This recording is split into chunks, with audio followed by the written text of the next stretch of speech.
অবশেষে জট খুলছে জামায়াত এনসিপি সহ ১১ দলীয় জোটের আসন সমঝোতার। এনসিপির নেতারা ৭১কে জানান আসন বণ্টনের ঘোষণা আসতে পারে দু-এক দিনের মধ্যেই। তাদের আশা জোট থেকে ২৮ থেকে ৩০টি আসন পেতে পারে এনসিপি। ইসলামী আন্দোলন বলছে ঐক্যবদ্ধভাবেই নির্বাচনে লড়বেন তারা। আর আসন সমঝোতা নিয়ে যেসব প্রচারণা চলছে তার পুরোটাই গুজব বলে জানিয়েছে জামায়াত। রাশেদ আনিসের প্রতিবেদন।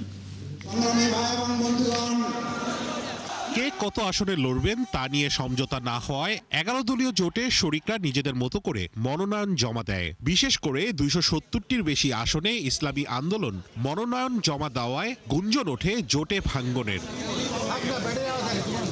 এর মধ্যে আবার খবর রটে এনসিপিকে ৩০টি দেওয়ার কথা থাকলেও ১০টি আসন পাবে এনসিপি। এমনকি সামাজিক যোগাযোগ মাধ্যমে কে কতটা আসন পাবে এ নিয়েও চলছে বিভিন্ন ধরনের প্রচারণা।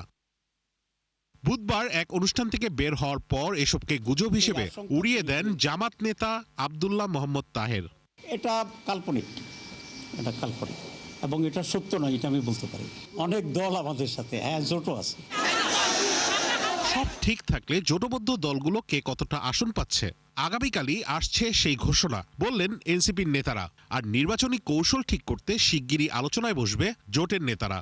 এনসিপি কতটি সিট পেতে যাচ্ছে সেটি আগামীকালের ভিতরেই স্পষ্ট হবার সম্ভাবনা রয়েছে। এক্ষেত্রে এনসিপি ২৮ থেকে ৩০টি আসন পেতে যাচ্ছে, এর সংখ্যা আরও বাড়তেও পারে। আর একই সাথে জোটের অন্য শরিক দল ইসলামী আন্দোলন বাংলাদেশের সাথেও জামাত ইসলামের কিন্তু আলোচনা চলমান আছে।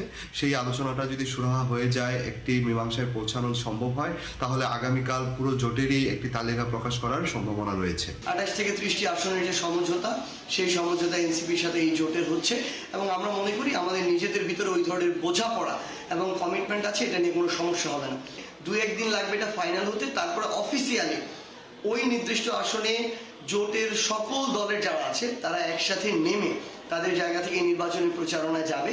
এদিকে ইসলামী আন্দোলনের যুগ্ম মহাসচিব গাজী আতাউর রহমান জানান ঐক্যবদ্ধভাবেই নির্বাচনে লড়বেন তারা।